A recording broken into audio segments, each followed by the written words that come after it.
Football Friday, the Birds 365 here on the JAKIB Media YouTube channel.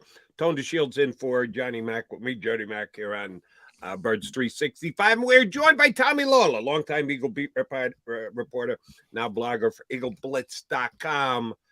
Tommy, how's it feel to be the guy who's following the team that is favored in the Super Bowl? It's not a status that the Eagles are really used to. It is very strange. You know, as an Eagles fan or an Eagles follower, you're used to this team being the underdog and having circumstances against them. And it's strange for them to be favored to win the game, to get a lot of positive analysis. They have the better roster, and it's an interesting vantage point. And, you know, Jalen Hurts is going to be here for a while. Nick Sirianni is going to be here for a while. Maybe this is something that'll be a part of the future as well. Yeah, you know, Tommy, you've covered this game, you've covered this team for a long time. And, you know, you've lived through many different eras, many different head coaches, many different quarterbacks, and you've got to see them up close and personal. Does this have an opportunity to be maybe the greatest era of Eagles football that we've seen? Oh, absolutely. Absolutely. You know, Hurts is a special guy, right? He's a good quarterback, but he's even a better person. And that leadership, I mean, that's one of the things that made Tom Brady so special, was when Tom Brady, you know, he was a great quarterback, but he and the coach were locked in sync as to how they wanted things done, how demanding they were of players, the vibe, the culture they put out, the focus on winning, check your ego at the door. This is all about winning. And Hurts is completely into that. And that, if the best player on the team, the leader of the team, if he sets that tone, other guys are going to fall into line with that. And that's why, you know, you saw Stephon Diggs going nuts up in Buffalo when he didn't catch balls in the playoff game. You know, you saw A.J. Brown a little frustrated on the sideline, but it went away in a couple of minutes, right? It was a small thing. Guys here are focused on winning, and as long as you have Sirianni and you have Jalen Hurts as the leaders, I think that mentality is going to stay in place. Tommy, let's continue on with Hurts. If we're narrow focusing, and it's one of the things that he does best, his ability to narrow focus. If we do that with the Eagles quarterback, and we're honest with ourselves, we can say he hasn't had a Jalen Hurts MVP level like performance since he went down on that shoulder in Chicago. The Eagles won games. He's still undefeated since he came back, winning the Giant final and then the 2 playoff games, but he didn't need to be that type of a player, put up those type of numbers, make those type of plays because the games went the way they did. Let's say Patrick Mahomes is Patrick Mahomes, and he has a magical day tomorrow and does things we don't expect him to do against this very good Eagle defense, but he does because he's just that good. Can Jalen Hurts match him? Is Jalen Hurts' shoulder good enough for him to go mano a mano, punch for punch with the MVP of the National Football League? I think he is. And part of that is because Kansas City is a solid defense, but Kansas City is not the Niners. They don't have Nick Bosa and Fred Warner. And when you went back and rewatched the NFC Championship, I was incredibly impressed by how well San Francisco covered. That secondary, there were just not open receivers on a regular basis in that game. And so he did not have a lot of easy plays to make. The plays were down the field. Well, that really stressed his shoulder throwing the ball down the field. Now his shoulder is going to be 2 weeks healthier. He's going to play a secondary that's got 4 rookies of the top 6 defensive backs they play, I think. And so there's going to be chances for him to make plays against this group. If the Chiefs, they've struggled against number 1 receivers. A.J. Brown very clearly is a number 1 receiver. So A.J. Brown is going to have a chance to make plays. And so I think Jalen he's not had his A game in a while. There's no question about it. But I think he is absolutely capable of delivering a big performance tomorrow. And I do think part of his A game tomorrow is going to be running the ball. There's no need to keep him healthy for next week. Tomorrow's it. Or I say tomorrow, Sunday. Sunday's it. And so they're going to turn him loose and do everything they can to come up with plays to win this game. So I expect Jalen to have a good performance and do enough to get his team to the victory. Yeah, you know, Tommy, even though Jalen hasn't really had the most stellar playoff run, I still like to give him a little bit more credit for that Giants performance because they blew the doors off him pretty early, right? I mean, sure. 2 touchdown passes, a touchdown run, 3 total touchdowns, no turnovers, completed 66% of his passes. A pretty efficient game.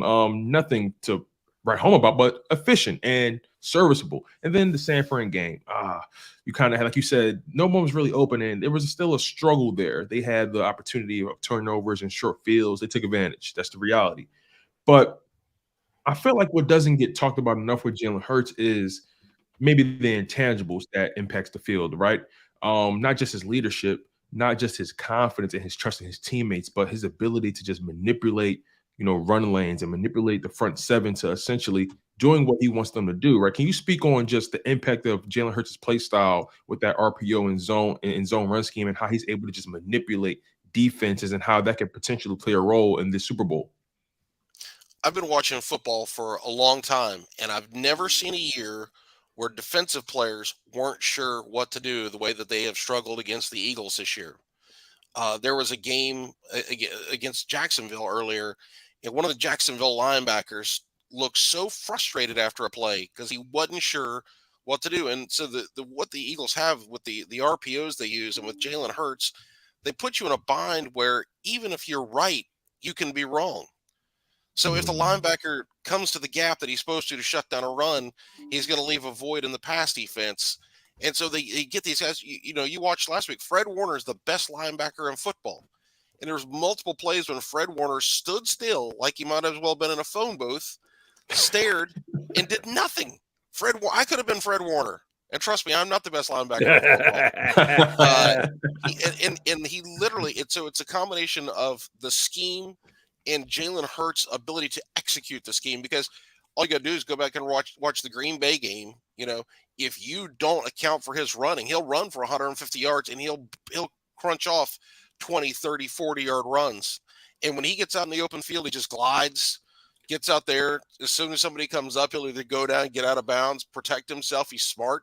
So he's a smart player. He executes the scheme well. He executes the fakes well. He's able to throw the ball on those short throws out into the flat to the tight end, or if he's throwing slants to AJ over the middle, he's really accurate on those throws. One of the biggest weapons that Jalen Hurts has is his ability as a decision maker. So often we think of a quarterback and how do they read defenses and process plays within the pocket, and we talk about a 3-step drop, a 5-step drop, and reading the defense. Well, an RPO, you have to read the defense and make 3 or 4 decisions in a matter of 2 seconds. And he does that. And he's wrong occasionally. Much as we don't want to admit it, he's a human being, right? But generally speaking, he makes the right decision. And whatever he does, the team is then able to execute that play and move the football. And that's where you see these linebackers standing there angry. Micah Parsons unblocked in that first Dallas game. Who would have ever thought that the way to attack one of the best defensive players in the league is not to touch him? You have Fred Warner, the best linebacker in football, standing still while Miles Sanders runs up the middle of the field for a touchdown. This team does things to defenses that I've just never seen before. Tommy, a lot has been made this week, and understandably so, about Andy Reid as the Kansas City Chiefs coach against his former team, the Philadelphia Eagles. And we here on Bird 365 have certainly given Andy credit for putting some of the football beliefs and tenets into the Eagles organization, which are still present today, build it from the lines out, and his dedication to the trenches and all that. And giving him credit is only just due. But it's been a couple of years since Andy's been in town.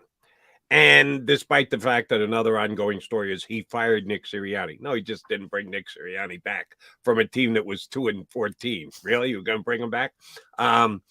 Is the whole tie between Andy Reid and the Philadelphia Eagles been overstated this week? It can never be obliterated, but does it have a major effect on this game this Sunday between this Kansas City Chiefs team coached by Andy Reid, who's a different coach than the one who was here in Philadelphia, and this Philadelphia team, which has an owner and a general manager he's pretty familiar with, but not too many players and nobody on the coaching staff other than that one meeting before he told Nick his services weren't needed. Is there an acknowledged advantage between either the Eagles knowing Andy Reid or Andy Reid knowing the Philadelphia Eagles, or has that just been overstated on all fronts? The tie is legit and is really fascinating. I don't think it's going to affect this game. He doesn't know this team. He knows Brandon Graham, Fletcher Cox, and Jason Kelce. It's 3 players, right? Those are 3 guys that he coached and spent some time with. That's it. But the foundation he laid, and think about it, when Andy Reid was hired, the whole world wanted Mike Holmgren. That's the guy that was the number one coaching candidate in the league. That's the guy everybody wanted. And Mike Holmgren ended up going to Seattle. And then there was Jim Haslett, who was the defensive coordinator for the Steelers. And everybody thought Tom Modrak was going to bring Jim Haslett in to coach the Eagles. And instead, the Eagles rolled the dice on this goofy coach from Green Bay that not a lot of people knew. So they took a chance on Andy Reid. And if you think about it, with the fact they took a chance and then they had success with him, that led to them taking a chance on Chip Kelly, taking a chance on Nick Sirianni. So the fact that Andy Reid was successful and did some of the things that it has helped create the situation that we have now. If they hire Jim Haslett and the Eagles have a period of Jim Haslett for 5 years and go to a couple of wild card games, have a 9-7 record a couple of years, they weren't going to turn into the same thing they did with Reid, where they were an NFC championship machine and really they were one of the best teams of the 2000s. If they don't have that success with Andy Reid, then Nick Sirianni's never the coach of the Eagles. So by Andy doing the things he did, he taught them to take chances and to be aggressive and to do certain things. And it's funny that Andy could lose a Super Bowl to the team that he kind of created in a long distance way. It's almost like he's the grandfather of this team or something like that, right? You know, he's somebody that he has an effect on this team, but yeah, he doesn't know these. You know, he's never coached Hassan Reddick. He's never coached AJ Brown, these guys like that. So it's not like he's going to have some knowledge, but it is funny that they could end up beating him with some of the ideas that he brought to town. That's true. Yeah, you know, Andy has been a guy who has had a very interesting relationship with Philadelphia, because with all that success, you know, people still had their questions and or concerns about maybe his situational play calling or his clock management. You know, there were moments throughout his tenure in Philadelphia where people scratched their heads about why he made certain decisions or how he made the mistake that he made, right? And I'm curious to know if that's something that still has followed him, you know, to Kansas City, and something that could potentially affect him in this Super Bowl. You know, let me add this in as well. Nick Sirianni, a young head coach who doesn't have as much experience as a guy like Andy Reid, but I haven't seen Nick Sirianni make too many. And I've spoken to Jody about this. I haven't seen Nick Sirianni make too many errors, in-game errors such as clock management or timeout management or just misreading a situation. I haven't really seen Nick Sirianni make those kind of errors. As passionate and as emboldened as he is on the sideline, he seems to be very in tune with the pulse of the game. You know, is there any advantage to that, you know, having the full pulse of the game? And, you know, is there any way the Eagles can exploit Andy Reid, knowing that he's prone to make those kind of mistakes? Well, I think Nick Sirianni, you can make an argument that he's the best game day coach in the league right now. Interesting. Going for it on fourth downs, challenging, knowing when to challenge plays, saving his timeouts, clock management. He does a fantastic job. He really does. And if you look at the analytics and you see the impact that his fourth down decisions have, he puts the Eagles in a better advantage than any other coach in the league just by his game day decisions. So I think he's done a masterful job. And it's so interesting. Andy Reid is a phenomenal coach. He's going to go to the Hall of Fame, but one of Andy's weaknesses was his stubborn streak. And real quickly last year, we saw that Nick Sirianni was not going to be that same kind of guy because he gave up play calling halfway through his rookie season. Andy Reid didn't want to give up play calling in year 6 or 8. You know, that was his thing. He wanted to do it. And Nick Sirianni is his ability to learn and adapt to changing circumstances has really been impressive. I know he's a second-year coach, but just like Jalen Hurts is 24 years old and he acts like he's 37, Nick Sirianni does not act like a second-year coach. He makes decisions at a highly advanced level. And so I've been very impressed by that. I don't know that there's a way for the Eagles to take advantage of Andy Reid so much as they can benefit if he does make some Andy Reid decisions. And he still has his moments. You know, Patrick Mahomes gets on TV a lot, right? So we see him on Thursday night, Sunday night, Monday night.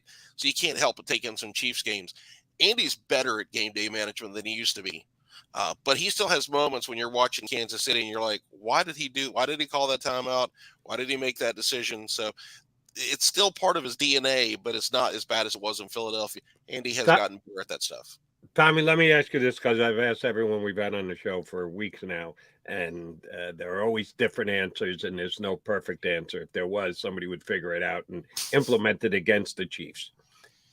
Coming into any game, Patrick Mahomes is going to try and beat you with his arm. He's one of the most talented quarterbacks ever playing a game. He's the MVP, 40 touchdowns this year, blah, blah, blah, blah, blah. And his first choice on offense is to throw it to Travis Kelce. His second choice on offense is probably to throw it to Travis Kelce. And his third choice on offense is probably to throw it to Travis Kelce. You know it, I know it, everybody knows it. Everybody watching the game on Sunday will know it. And yet they'll do it. And Kelce will get 10, 12 balls thrown his way. And he'll probably catch 8 or 9 of them. And on a bunch of them, he'll not only be open, he'll be wide open. It just boggles my mind every time Mahomes throws it downfield, and here's Kelce, and there's nobody within 5 yards of him. How does this happen? What does Kansas City do right, or Travis do right, or the defense do wrong? That not only does he make plays, not only does he catch balls, not only does he turn it upfield, but he does so without anybody defending him. What are the Eagles going to do different this week against Travis Kelce? Well, when the Eagles played the Chiefs last year, they held Kelce to 4 catches for 23 yards. Now, Tyreek Hill had 11 catches for 186 yards on 3 touchdowns. That was the guy. That was the dude who the Eagles had to answer for. Obviously, Tyreek, thankfully, is in Miami or somewhere far, far away from Arizona. So we don't have to worry about him. Kelce, I don't think the Eagles are going to shut him down to 4 catches for 23 yards because Kansas City is going to make him the focal point of their game plan, right? And the thing that makes Kelce special is that he's a great route runner. So he can run a route and he's able to make fakes and cuts. He sells his routes. He's technically sound. He's athletic. And he's able to just create that separation at the top of his route. He sells routes well so that maybe one time he runs here, he fakes to the inside, then he cuts out. The next time you're expecting him to cut outside, that's when he pivots, cuts inside. So the Kansas City game plan is always really sharp. His execution of it. And then when he improvises, he and Mahomes have been together for so long and are so in tune that when he improvises, Mahomes kind of has a feel when it's going to happen, and they're able to burn people. And they did that. I was rewatching a game the other day, and they went for it on 4th down, and he kind of broke off a route and got open in the end zone for a touchdown on 4th down, and Mahomes hit him, and it was like you could tell it was not the route he was supposed to run. But he and Mahomes just have that chemistry that comes from they've played together for 5 years. And how many passes has Mahomes thrown him? 1,000, 2,000. Obviously, he's caught 400 or 500 passes, but just in practice and whatever else, he's throwing in thousands of balls. So the chemistry is special. And part of the reason he's so good is the Chiefs figure out ways to use personnel, motion, formation to get him in a favorable situation. And then that guy's going to go down as one of the great tight ends in the history of football. So, it's not luck. It's by design. And it's going to be interesting to see. The Eagles are going to double team him a lot and try to bracket him and try some different things. The one thing you don't want to do not use man coverage against him. He has destroyed man coverage this year. And you're asking for trouble if you try to cover him with one guy on a regular basis. Sticking with the tight ends, the Eagles have a pretty good tight end of their own in Dallas Goedert. And, he dealt with injury this year, but he still, all things considered, had a pretty good season. When you think about guys like A.J. Brown and Devonta having 1,000-yard seasons respectively, he did a pretty good job to fit into that. And he hasn't really had the greatest impact. I know he scored a touchdown, I believe, in that Giants game, if I'm not mistaken. Yeah. So I'm curious, what do you envision for his impact to be in this game? I'm not too well versed on the Kansas City linebackers. I know they have a young athletic guy in Nick Bolton, but outside of him, I'm not too sure what they can do to really limit a guy like Dallas Goedert. Do you see Dallas Goedert having a very large impact on this game? I think he could. So they have Nick Bolton and Willie Gay, 2 athletic playmaking linebackers that can cover ground. But if you're the Eagles, and the Eagles like to use 12 personnel, which is sometimes two tight ends and 1 running back. If they go to that, then Kansas City in their fantasy in the last 6 weeks has played a lot of dime defense. So if the Eagles line up with 2 tight ends and Kansas City tries to come at that with 5 or 6 defensive backs, the Eagles are just going to run the football on that. Because that's what they did against the Giants, and they went for 268 yards. So if you try to go with defensive backs against 2 tight ends, the Eagles are going to say, we don't even need to get fancy. We're just going to run over you guys. So Kansas City's going to have linebackers on the field at times. And if you put Dallas Goedert up against those guys, they're athletes, but they don't have the kind of cover skills to cover Dallas Goedert. He's also a very good route runner. And then you mix in the RPOs, and I think he's going to be able to make some plays in the passing game. And Goddard, one of his real values is that he might be the most complete tight end in football. Not only is he an outstanding catcher, runner after the catch, but he's also an outstanding blocker. He's a difference maker. You can put him on a defensive end, and the guy's going to get blocked. Most tight ends, you put them on a defensive end, and you say, we'll see what happens. Well, obviously, San Francisco did that last week. Hassan Reddick blew by and hit their quarterback. Dallas Goedert's a whole other dude. He can get he's in so there and he can disciplined, block the right? defensive end. You hardly see him get caught holding either, right? He's just so disciplined as a blocker for a tight end. Well, he's big, he's strong, and a lot of it is so the biggest part of blocking for anybody is just effort. You got to get in there and you got to want to block. Blocking's not fun, right? Offensive linemen, most people would tell you offensive linemen are nuts because nobody wants to go block, right? But if you will have the right attitude, and then being a big, strong kid like he is, he's able to get his hands on somebody. And then the other thing, he's taught well by Jason Michael and Jeff Stoutland how to block. Here's where you put your hands. Here's the way you want your feet. Do this, do that. Use your hips to generate power. And they teach him these subtle techniques, and then he takes all of that, and all of a sudden he's blocking, Kayvon Thibodeau, or he's blocking Nick Bosa or whoever, and he's getting the job done. So he impacts the game even when he doesn't catch a pass. That's the kind of tight end he is. We'll stick with tight ends and take it another direction.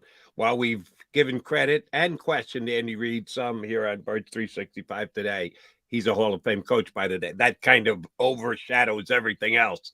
One thing I will say about Andy is he does recognize another team's strengths and weaknesses and tries to play to their weaknesses and cover up the opposition's strengths.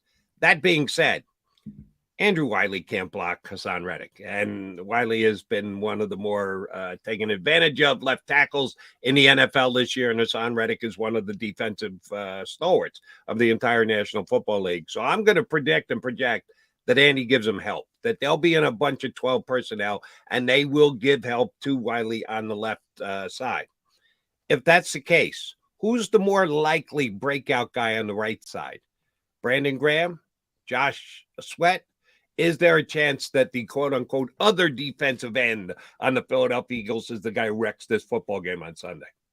Very well could be. And Josh Sweat, he if you go back to the 2021 game, he got in and he had a big sack of Patrick Mahomes, got wiped out by a penalty on Anthony Harris or Rodney McLeod, but he just blew right by the left tackle and engulfed Patrick Mahomes. It was really, really impressive play. Sweat would be the guy that I would think of with his motor, his quickness, his length. He can get off the edge, get by you, and make plays. And if they're helping, Andrew Wiley on the right side, like you're saying, then that's going to mean Sweat's going to be one-on-one against Orlando Brown. And Orlando Brown has struggled at times this year. So there is a big ability to win there. And then the other thing, Javon Hargrave against Joe Thuney, I think Hargrave's going to win that matchup, not every single down because Thuney's a good player. But Hargrave, that guy can really bring it up the middle, and he's going to win some of those rushes. And if he can get through up the middle, Mahomes ain't going to have anywhere to go because he's going to have those two defensive ends collapse in the pocket from the outside. So it's going to be an interesting to see just how much pressure the Eagles can get. I'm of the mindset that this game is going to be won and lost in the trenches. I know the quarterback position is probably the most sexy conversation, but I think about the trenches for both of these teams. The Eagles have arguably the best offensive line in football. And on top of that, arguably one of the best defensive lines in football, leading the league in sacks. I just have a hard time believing that the physicality of this Eagles team won't be too much for the Chiefs through 4 quarters. I have a hard time believing the Chiefs can stand, just the sheer will and physicality of this Eagles trench work for 4 straight quarters. What's your thoughts on the trenches and its impact on this game? And, do you think the Chiefs can hold up for as long as they need to, to secure this win? Anytime you have Patrick Mahomes, you've got a chance to win. So the Chiefs absolutely have a chance to win this game, and not like a remote 1% chance. Not like, can Jody win People's Sexiest Man of the Year? Yeah, technically it's possible, but it's not likely. They have a realistic chance to win, but the Eagles are the better team. There's no question, right? They have the best defensive front in football. It's not even close. I don't even know who you would put second. You can argue second all day long, but the Eagles with their 70 sacks and they lead the playoffs in sacks, just knocked out 2 quarterbacks in the NFC Championship. They're doing some unprecedented stuff. This is like one of the all-time great pass rushes. And basically, if their pass rush was a person, it would be Patrick Mahomes, right? Wow. So they are doing things we haven't seen before.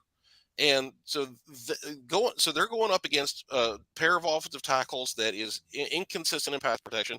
They're going up against a quarterback who's 3 weeks removed from a high ankle sprain. And then the receivers for Kansas City, a couple of receivers have minor injuries that could limit them a little bit. To me, if the Eagles don't dominate up front, I'll be surprised. And that doesn't mean they're going to have 12 sacks, but they're just going to get in and hit Mahomes, force Mahomes to throw quickly, affect him.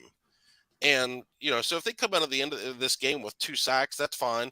If they hold Kansas City to 17 or 20 points, I do not see a scenario where Kansas City is going to march down and score 38 or 40 points unless the Eagles just have an awful performance. And I'd be shocked for that to happen because the Eagles, it isn't one guy, right? They had 4 guys with double-digit sacks.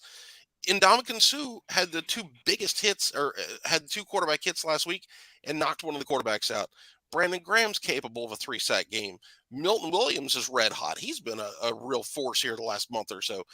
They come at you in waves. You can't, if you go back to the team that won the 2017 Super Bowl, you might look and say, oh, okay, well, we've got, Brandon Graham and Fletcher Cox off the field. Let's try to throw the ball. Let's be aggressive. With this group, the backups are they're not as good as the starters, but they're still very good and they still impact the game. So I think the Eagles front is going to dominate, and the Eagles offensive line should be able to dominate the Kansas City defensive line. Dominate might be a strong word. Kansas City has a good defensive line, but they should be able to win that battle, and they should be able to run the football. And I think the Eagles are going to be able to make enough plays to win this game. And to that point you just made about the Kansas City Chiefs having a pretty good defensive line, the Eagles were first in the National Football League in sacks this year. Kansas City Chiefs were second. So you got number 1 versus number 2. That's a pretty big difference, 15 sacks different. The Eagles kind of ran away and hid with the most sacks. But Kansas City was number 2 in the National Football League. And one of the guys that my usual partner, Johnny Mack, I thought undersold this week was Frank Clark, who didn't have as big a regular season he has in years gone by, but has been a tremendous postseason pass rusher. And I think they've got to show proper respect to Frank Clark if he gets. Now, I'm not saying it's going to happen. I would bet good money against it, as a matter of fact. If he gets 2.5 sacks, he will become the all-time career-leading postseason sack guy in the history of the National Football League.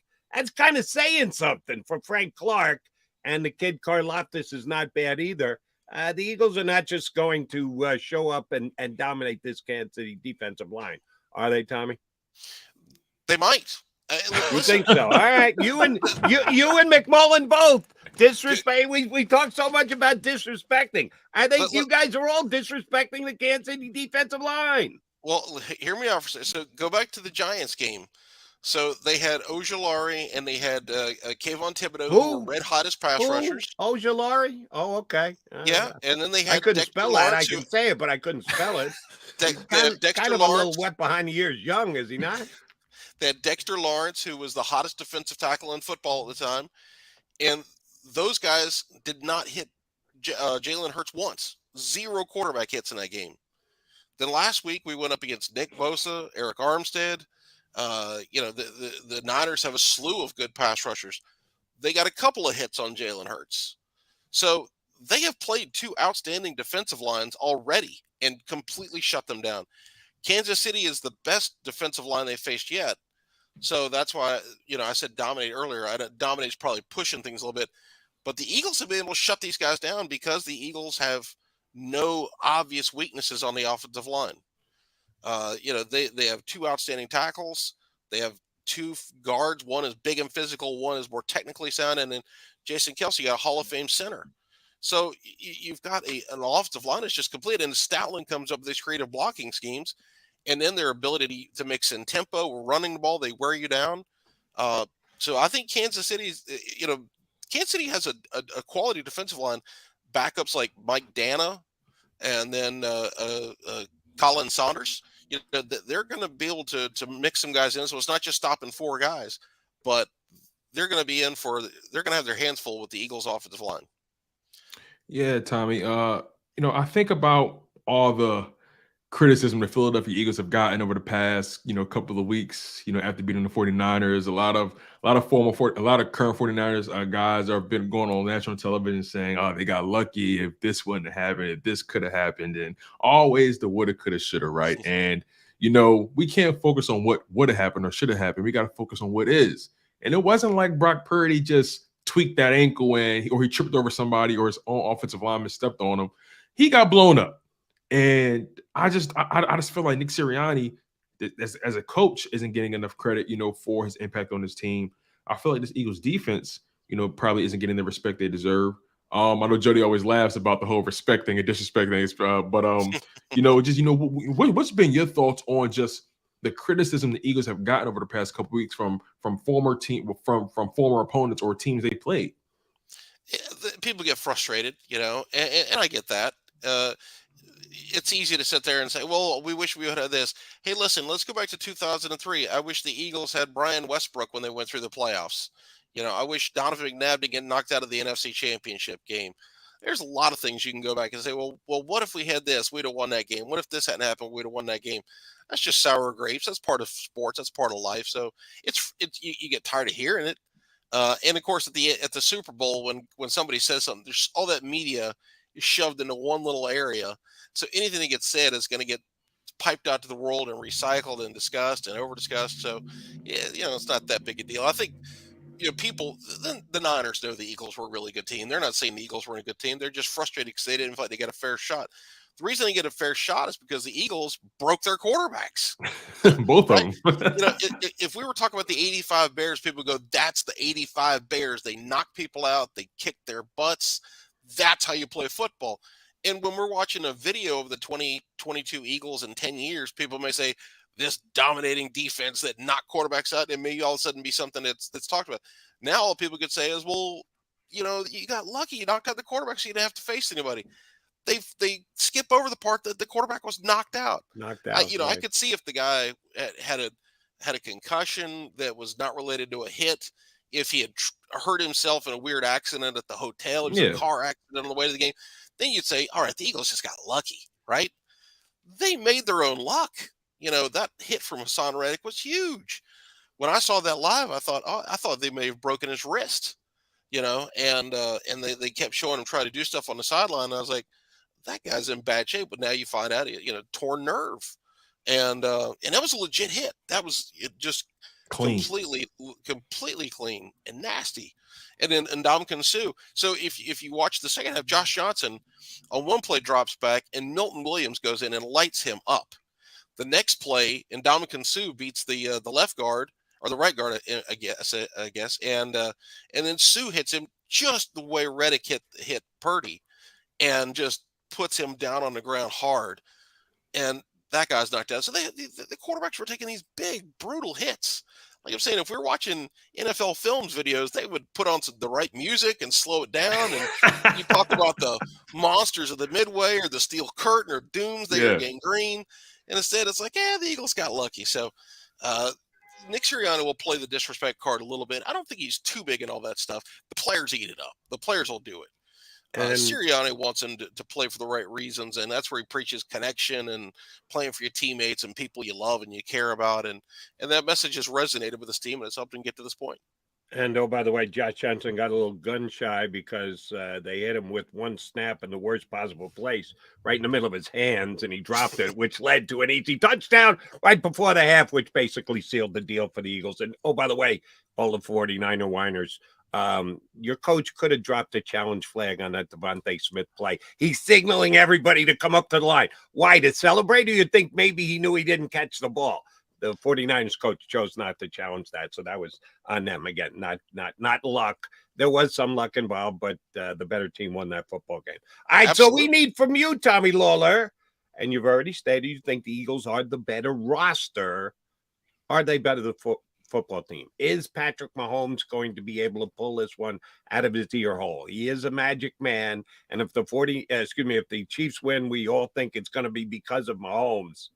Is that going to happen on Sunday? Are the Eagles going to walk away with their second Super Bowl victory, or will it be a long couple of months here in Philadelphia starting on Monday? So somebody hit me up on Twitter this morning. I put out something last night. There's a stat that said the last 7 or 9 NFL MVP winners that made it to the Super Bowl lost in the game. And so I made a joke that Jalen Hurts was thinking ahead by not winning the MVP.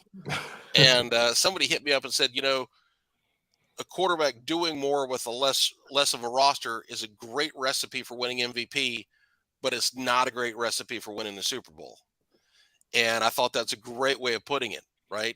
Mahomes doesn't have elite receivers. Mahomes doesn't have an elite offensive line. He doesn't have an elite defense. And I think come Sunday night, he won't have the Lombardi trophy either. I think the Eagles are going to win this game. I think it's going to be somewhere in the neighborhood of 27-20. I think the Eagles' ability to dominate at times, both sides of the line of scrimmage, is going to have an impact. Mahomes is going to make plays. Don't get discouraged if the Chiefs match them for touchdowns early and it's 7-7, 14-14, or 10-10, or the Chiefs have a 14-10 lead, whatever.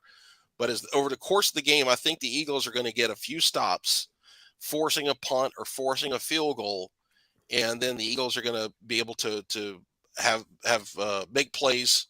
And I think they're the better team, and I think they're going to find a way to win. They've done it all year long. If turnovers are the key. Jalen Hurts is 16-1 as a starter. The one loss had 4 turnovers. If he can protect the football and the Eagles protect the football, they should win this game. Check out his website, Eagles Blitz. That's IGGLES Blitz.com. Tommy's got a breakdown of the entire game, adding to what he's told us here today. Please check it out before the game on Sunday, and then afterwards when he's talking about what he believes, I believe Tone believes, we know Johnny McMullen believes is going to be an Eagles victory. Tommy, you did a great job for us all year. Know we're going to tap into you during the postseason as well. Thanks much for coming on with us today, and enjoy the game on Sunday. Thanks, fellas. I'll look forward to Sunday. It's going to be fun, exciting, and hopefully it's going to be a good day. You got it. That is Tommy Lawlor, former Eagle beat writer, now blogger for EaglesBlitz.com, here with us on Birds 365. Great word from Tommy, man. Tommy did great, man, as always. He always does, but all you got, if Frank Clark gets 2 sacks on Sunday, I'm going to need, you talk about disrespecting, I'm going to need apologies from McMullen, Tommy Lawlor. I'm telling you, Frank Clark is one of the best big game players in the history of the National Football League. I know he only had 6 sacks this year, and the Eagles had 4 guys with 10 or more. So, yes, the Eagles' defensive line had a better year than the Kansas City Chiefs' defensive line. They were good enough to be number 2 in the NFL in sacks. I'm just mentioning, beware Frank Clark. He's a pretty big game player. Okay. It's not going to change my opinion. I think the Eagles are going to win the game, but we do like to talk about respect and disrespect. Of course. Tony Shields in for Johnny Mac today. J-Mac on his way out to Arizona. He'll be there all weekend for the game, all the pregame stuff, in-game stuff, post-game stuff right here on the JAKIB Media YouTube channel. You know, you can be with us all weekend prior to, and then, of course, after the game with the post-game show. All right, Tone and I coming back. More coming your way.